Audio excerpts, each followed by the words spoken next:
Dime tú, verdad, me diré lo que estás pasando. Tú no sabes cómo estoy sufriendo, esto te lo tengo que decir. Cuéntame, tu despedida para mí fue dura. ¿Será que te llevo a la luna? Y yo no supe hacerlo así. Te estaba buscando por la calle gritando. Pendahuluan. Demi mewujudkan kemerdekaan, para pemuda bangsa Indonesia telah memulai sejak berpuluh tahun sebelumnya. Melalui pergerakan pemuda yang digagas semangat perjuangan demi kemerdekaan ini mampu membawa bangsa pada tujuan yang ingin dicapai. Indonesia is the most beautiful land in the universe.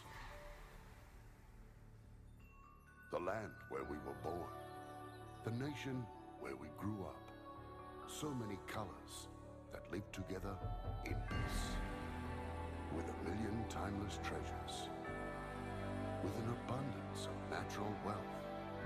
Indonesia is not just wonderful. Indonesia is a wonderland. Pengertian. Belanda menjajah Indonesia sejak awal abad ke-17 hingga pertengahan abad ke-20. Kolonialisme Belanda di Indonesia dimulai dengan dibentuknya Kongsi Dagang Vereeniging Oostindische Compagnie atau VOC.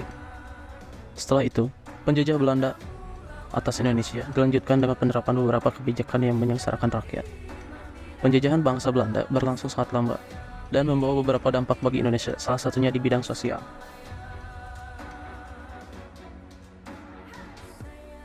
Dampak penjajahan bidang sosial.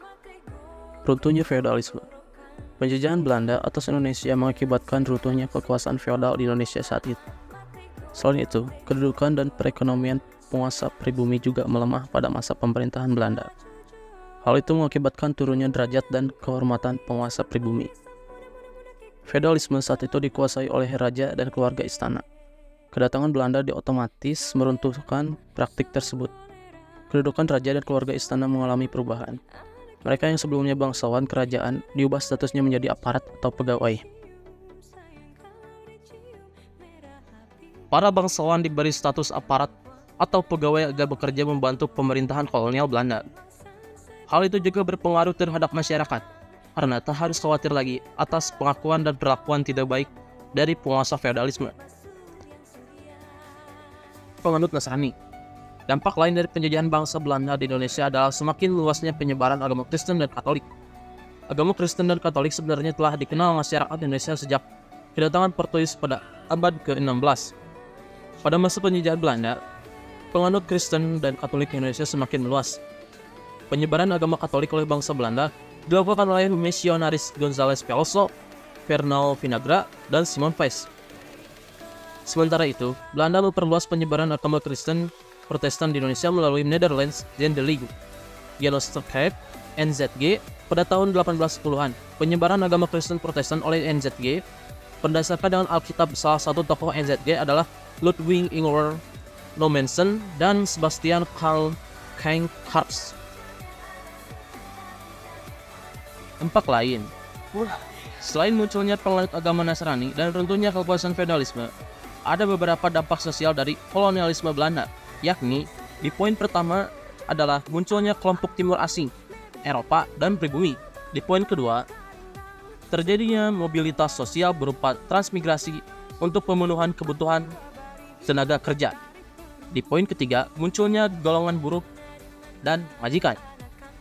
Di poin terakhir dan di poin keempat, munculnya kaum elit terdidik yang ditunjuk untuk pemenuhan pegawai pemerintahan. Di poin keempat, tadi saya salah bilang.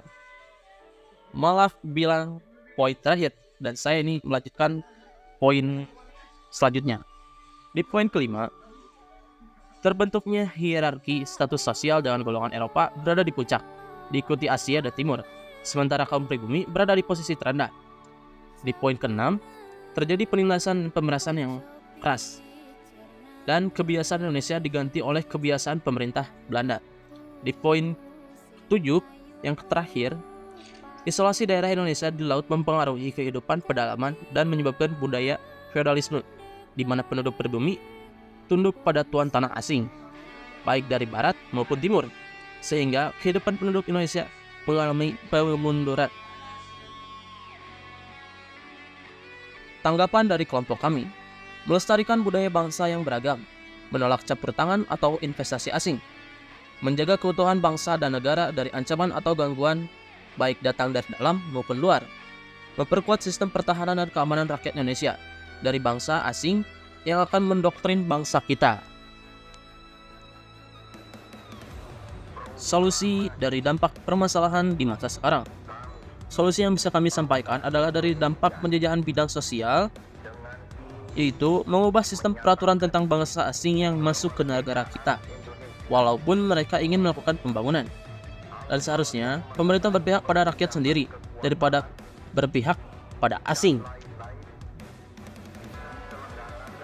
Kesimpulan dari kelompok kami tentang dampak penjajahan bidang sosial adalah adanya sisi positif yang bisa kita rasakan pada masa kini. Contohnya adalah runtuhnya feodalisme yang membuat sengsara rakyat dan kini runtuh akibat datangnya Belanda. Dan munculnya sistem golongan buruk sebagai pekerja di suatu perusahaan yang mempekerjakan manusia, serta munculnya pegawai negeri yang bekerja di bidang pemerintahan.